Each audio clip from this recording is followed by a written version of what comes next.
Yo les bros, bienvenue sur Spatule Bro, je suis le chef et on se retrouve pour notre petite review hebdomadaire des chapitres de One Piece. Aujourd'hui on s'attaque au 1088, chapitre disponible légalement et gratuitement et en français sur l'application de la Shueisha Manga Plus, ainsi que sur le site de Glénat Max avec une traduction française officielle, et tutti quanti. On va en parler de ce chapitre qui est franchement stylé, mais avant, petit instant auto-promo bien sûr. Arena, tome 1, 2 et 3, mon manga slash webtoon que j'ai scénarisé avec la dessinatrice Clarity au dessin, disponible en librairie. Énormément de retours de ce tome 3. Et oui, masterclass, mais vous n'avez pas vu le 4 qui est encore plus incroyable. Donc montez dans le train de la hype, ça va être incroyable, futur classique. Le lien est dans la description. C'est aussi disponible en prépublication sur la plateforme de webtoon Ono. Donc c'est dans la description aussi, allez jeter un œil. Oui. Alors, que dire sur ce chapitre? Et je pense qu'il y en a des choses à dire sur ce chapitre. Alors c'était un très bon chapitre, un très rythmé, très pyrotechnique. Il y a des moments où j'ai lâché « Ouais, des dieux !» Ah, devant certaines planches, j'ai lâché des one-notes de Dieu. Quand je lâche le one-note de Dieu, c'est qu'il se passe des trucs. Là, il se passe des trucs. Alors, évidemment, on va falloir qu'on parle de Kobe. Kobe, qui porte bien son nom, parce que c'est en train de devenir un GOAT, pour ceux qui ont la ref. Qu'est-ce qui se passe? Est-ce que c'est pas, on n'assiste pas là à un des personnages qui a le développement le plus insane, pour parler comme les jeunes, depuis le début de One Piece? Là, ça fait 25 piges que le perso est construit un peu dans l'ombre. Là, il commence à briller. Enfin, il a déjà eu d'autres moments où il a brillé, mais là, il commence à vraiment briller. Genre, oula, c'est pas juste un sidekick sympathique. Là, il commence à prendre une place prépondérante dans la mythologie One Piece, même dans la hiérarchie des pouvoirs de One Piece. Le gars nous fait un truc, attention, là, il nous sort une attaque. Là, c'est Krillin qui nous balance, comment dirais-je? C'est Krillin qui se transforme qui nous lance l'ultra instinct, ça n'a aucun sens, tu vois, on s'y attend pas, on est là, bon, qu'est-ce qui se passe? Boum! Le gars il te balance une attaque, t'as rien compris, il te détruit le bras de l'île en un coup, tu fais oula! Franchement j'ai été surpris, j'ai fait ah ouais quand même! Ah ouais, quand même. Bon, et là où ça devient très intéressant, c'est en termes de symbolique. D'ailleurs, le chapitre s'ouvre sur un flashback où Garp donne une leçon aux jeunes recrues de la marine. Il fait, bon, s'il y a un vieux et un bébé sur une île, et que vous avez une embarcation que pour 2 personnes, qu'est-ce que vous faites? Bon, Kobe lève la main, il fait, bah, je leur file l'embarcation, puis je reste sur l'île. Je me sacrifie pour les sauver. Et Garp, il fait, non, tout faux. Tu prends le bébé avec toi, et tu laisses le vieux crever sur l'île, parce que l'avenir appartient à la jeunesse. Il ne lui reste plus beaucoup de temps à vivre. Sa vie a moins de valeur que celle des jeunes. Bon, évidemment, normalement, t'as pas besoin d'avoir un méga QI pour comprendre qu'évidemment, ça fait référence à lui-même. Parce qu'on comprend avec cette scène qu'il a bien l'intention de se sacrifier pour permettre à la jeunesse de remonter sur l'embarcation et de quitter l'île. Voilà, c'est ça, Garp. Il fait non, mais moi je suis un vieux, de toute façon, place aux jeunes, et j'ai pleinement confiance en cette nouvelle génération. Et encore une fois, on peut refaire un parallèle que j'avais fait la semaine dernière. On peut faire un parallèle avec Jiraiya. Jiraiya accepte de crever face à Pain. Bon, il y va pas pour se tuer, mais il dit bon, c'est pas grave si je meurs là. Il reste Naruto, et lui, de toute façon, c'est l'avenir. Il va réussir là où j'ai échoué. Place aux jeunes. J'ai fait mon temps, je suis qu'un vieux briscard.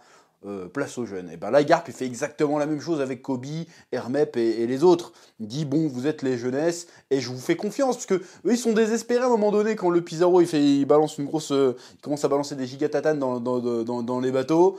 Il fait, ouais, qu'est-ce qu'on va faire? Fait, non, mais vous inquiétez pas, il reste calme, vous pouvez les sauver. Je vais vous donner l'occasion, vas-y, je vais vous donner une petite diversion, et vous allez les sauver. Et toi, tu vas empêcher les autres de tirer sur tes collègues, toi, tu vas ramasser le plus de civils possible, et toi, tu vas aller éclater cette main qui va détruire le machin.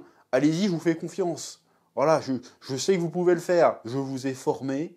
Et contrairement aux autres, vous n'êtes pas parti en steak. Vous êtes même destiné à sans doute, et en particulier Kobe, à être bien meilleur que je ne l'ai jamais été. Pourquoi? Parce que Kobe, il a, pour lui, toutes les vies se valent. Alors que Garp, il a un petit peu genre, non, vas-y, moi je suis un vieux, je ne compte pas. La vieillesse compte pas, c'est que la jeunesse qui représente l'avenir qui compte. Mais pour Kobe, c'est pas forcément ça. Pour Kobe, c'est tout le monde compte en fait.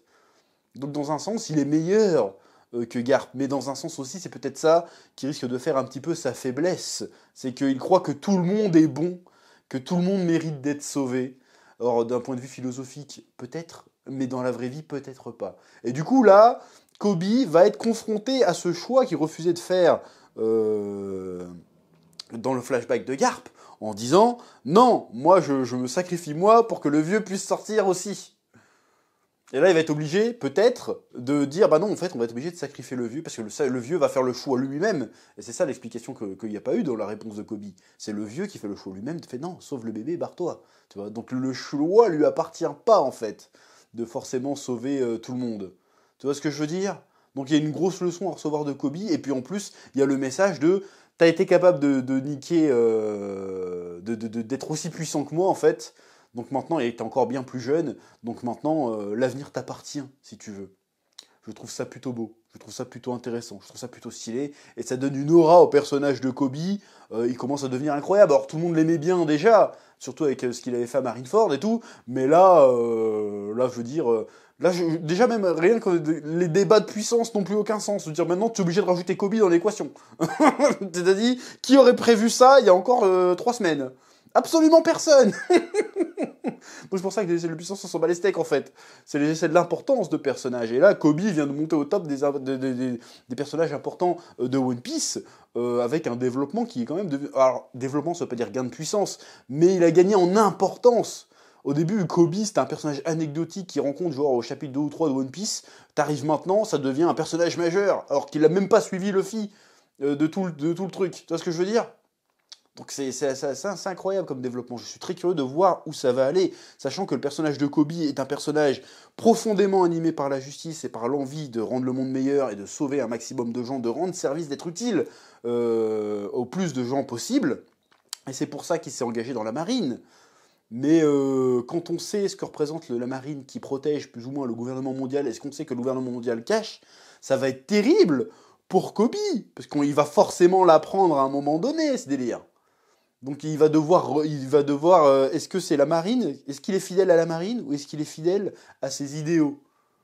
Et là, dans ce cas-là, il va devoir se rapprocher de point de vue d'un pirate. Parce qu'un pirate, c'est quoi? Un pirate, à la base, est fidèle à ses ambitions, à ses idéaux, à sa vision du monde. C'est pour ça qu'il ne respecte pas le gouvernement mondial, et c'est pour ça que c'est un hors-la-loi. C'est pour ça que Luffy est un pirate.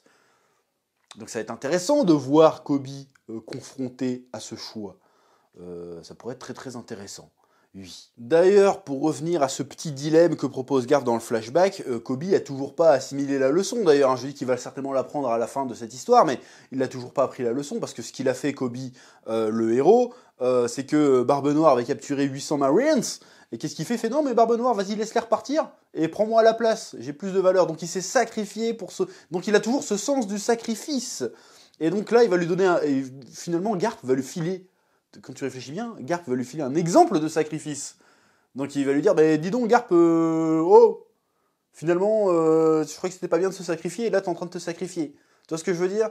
Ça peut être très intéressant de voir comment il va réagir à ce sacrifice, ou est-ce que Kobe va faire, non, non, il va tenir à ses engagements, il va dire, non, moi je laisse personne derrière, il va y retourner, et il va rechoper Garp. Et au lieu de... Imagine, là, attention, je pars en sucette. Imagine, Garp ne meurt pas du tout, mais Kobe meurt. T'imagines? Parce qu'il a refusé de laisser Garp mourir. Il fait non, moi je me tiens à mes principes, parce que c'est ce que je viens de dire. Kobe, c'est un mec qui veut se tenir à ses principes, et il croit qu'en faisant partie de la marine, il pourra vivre selon ses principes, c'est-à-dire refuser la faiblesse. En plus, c'est un des personnages qui a connu la faiblesse réellement, hein, d'ailleurs, Kobe. Donc maintenant, il est devenu assez puissant, peut-être qu'il va prendre la confiance et faire non, je laisse pas Garp sur l'île, je retourne le chercher, et je le sauve. Bon, là, on sait qu'il va pas retourner le chercher parce qu'il a disparu. Mais donc c'est débile ce que je dis. Mais ça aurait été incroyable. Imagine, il retient pas la leçon, il retourne le chercher, et c'est Kobe qui meurt, ça aurait été incroyable. Mais bon, on vient de nous rendre compte qu'en fait, non, à la fin de l'épisode, justement, ils nous disent que Kobe est rentré comme un héros, que Garp, on n'a pas de nouvelles, et que Luffy s'est retranché sur Egghead. Donc ce que je viens de te dire les 3 dernières minutes, c'est du caca. Mais ça aurait été incroyable, en vrai. Oui. Bon, je vais y revenir à cette petite annonce qu'on a eue à la fin du chapitre, mais avant, il faut revenir sur la fin du chapitre, où Garp leur fait « Non mais c'est bon, vous montez sur le bateau, barrez-vous sans moi, je me débrouillerai, vous êtes l'avenir de la marine. » Bon, et on voit Garp qui est encerclé par tout le monde et qui a un énorme pic à glace qui lui sort du bide. Alors, est-ce que Garp va mourir ou pas? Parce qu'en fait, on peut avoir un doute, parce qu'à la fin, le narrateur dit les journaux du monde entier liront que le Garp ne donne plus de nouvelles, Kobe est revenu héroïque au QG de la marine. Et l'empereur Luffy est en train de tenir un siège, je crois que c'est ça, ou est retranché sur l'île d'Egghead. Bon, il faut interpréter, il faut prendre ça avec des pincettes. Parce que peut-être qu'il est mort, Garp. Et s'il était mort, ils vont pas le dire qu'il est mort, Garp. Si c'est dans les journaux. Et que, a priori, le gouvernement mondial contrôle les journaux.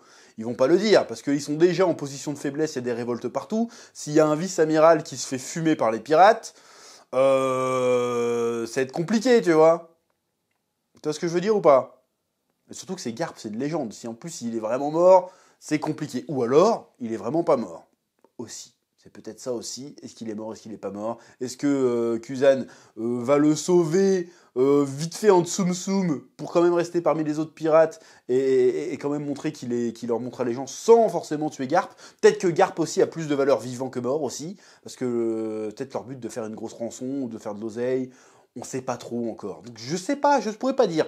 Il pourrait tout à fait être mort, tout comme il pourrait ne pas être mort. Mais s'il meurt maintenant, autant la symbolique avec la jeunesse, avec le vieux, avec Kuzan, avec tous les échecs, le côté un peu Jiraiya est intéressant, autant je trouve que sa fin, le fait qu'elle soit ellipsée comme ça nous laisse... Pourquoi il aurait ellipsé cette fin?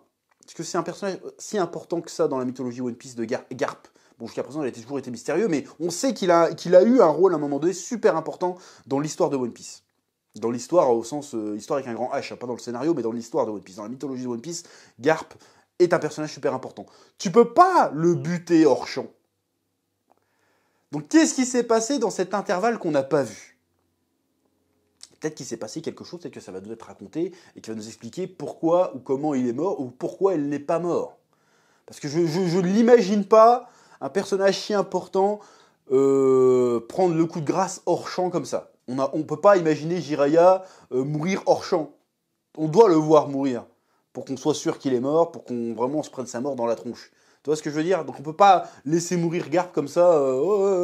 S'il laisse le suspense, c'est certainement qu'il est pas mort. Tu vois ce que je veux dire? Et je pense que si on doit tuer un personnage tel que Garp, il faut le faire avec beaucoup plus de panache. Alors, la scène était géniale, mais elle était plus centrée sur Kobe que sur Garp. Il nous faut un moment où c'est vraiment Garp qui crève et qui balance un truc, une mort à la barbe blanche, si tu veux. On peut pas le faire mourir juste comme ça. Donc pour moi, je pense pas qu'il soit mort. Bon, ceci étant dit, donc nous avons les annonces à la fin de chapitre qui nous disent que bon, Garp a perte de contact avec Garp sur l'île des pirates, le retour de Kobe, et la dernière partie, c'est le retranchement de Luffy sur l'île d'Egghead. Sachant qu'il est censé se passer une dinguerie, justement, ce jour-là. Parce que ça fait, il y a quelques chapitres de ça qu'on a quitté l'île d'Egghead, et nous balançait le narrateur, ce qui va se passer le lendemain va bouleverser le monde. Donc qu'est-ce qui va se passer? Bon là, tu peux partir en tergiversation pendant 3000 ans, mais qu'est-ce qui va se passer? Le seul truc pour moi qui pourrait bouleverser le monde, en vrai, sans que ça révèle tous les secrets sur le One Piece ou quoi que ce soit, c'est que on sait, je balance une théorie comme ça, allez, je fais des théories maintenant, je n'apporte pas de preuves, je fais pas des montages, je m'en bats les couilles, je te dis juste comme ça. Qu'est-ce qui pourrait chambouler l'ordre du monde, en fait? On sait qu'il y a un des 5 doyens qui se rend sur l'île d'Egghead. Bon, on sait déjà que Luffy, les rangs, tout ça, ils s'en bat les steaks. On va lui dire non, on n'attaque pas ce bateau parce qu'il y a un doyen dessus, ça va foutre la merde. Il va le faire quand même et il va buter un doyen. Imagine, là il se passe une dinguerie, tu vois. Si un doyen se fait tuer dans l'exercice de ses fonctions, là le gouvernement est obligé de partir en guerre totale. Parce que là, il s'est passé un truc de fou. C'est comme si, vas-y, il y a un président qui visite dans un autre pays, il se fait fumer. Bon, obligé, il y a une guerre, tu vois. Tu peux pas laisser passer ça. Donc, qu'est-ce qui pourrait bouleverser le monde? Moi, pour moi, c'est peut-être un doyen qui se fait tuer. Et ça se trouve, ça n'a rien à voir, hein, je te dis de la merde. Mais je me dis, bon, tu prends l'aspect politique de One Piece, tu vois la situation, qu'est-ce qui pourrait mal tourner? C'est pas la mort de Luffy, c'est pas la mort de Vegapunk. Pour moi, le seul truc qui serait obligé, qui pourrait pas cacher, qui serait suffisamment gros on peut pas le cacher, et on est obligé de réagir, c'est la mort d'un doyen. C'est pas genre, vas-y, on balance les poneglyphes sur Internet ou je sais pas quoi. Bah, y a pas d'Internet, mais t'as compris, on balance les poneglyphes partout. C'est pas ça. Pour moi, c'est forcément un délire. Vas-y, un doyen va mourir. Du coup, l'info va faire le tour du monde. Forcément, le monde est changé. Là, on a touché au dragon céleste, il faut se faire quelque chose. Tu vois ce que je veux dire ou pas?